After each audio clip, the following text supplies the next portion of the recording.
This is an editorial by WCVB-TV Channel 5 President and General Manager Bill Fine. He was, as former New York City Mayor Michael Bloomberg referred to him, the mayor's mayor, and Boston agreed.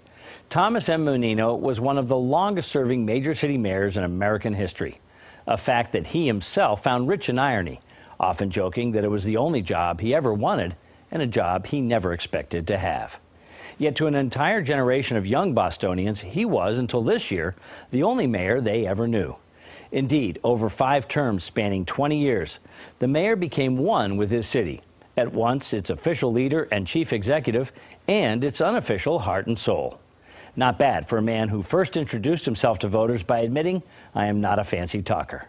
No argument there, but with his single-minded focus on the city, he didn't need to be.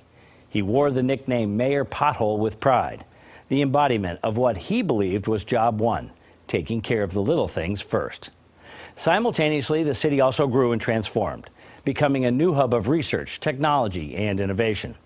But Mayor Menino was proudest of 2 other transformations: the improvement in Boston city schools and the fact Boston transitioned to a far more diverse and inclusive city. As a political leader, he believed passionately and unapologetically that government could achieve good results.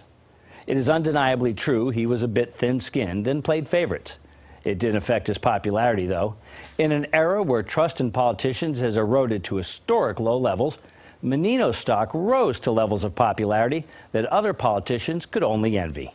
Most remarkable, Tom Menino City Hall was marked by what wasn't there. Over 2 decades, not a whiff of corruption or scandal. Bostonians trusted him like an old friend, and for so many he was, familiar with the details of their lives. More than half of the city's residents had met him personally, and for many, more than once. And that personal contact is ultimately what mattered most to Tom Menino. In one of his last public appearances, he said, "It wasn't ever about me, it was about the city of Boston." It was a personal creed that defined his style and distinguished him from others in politics. We respected him. We will miss him, and we join with all of Boston in offering our condolences to his wife Angela and the entire Menino family. With a unique blend of determination, compassion, and integrity, the man who wasn't a fancy talker managed to endear himself to his city forever.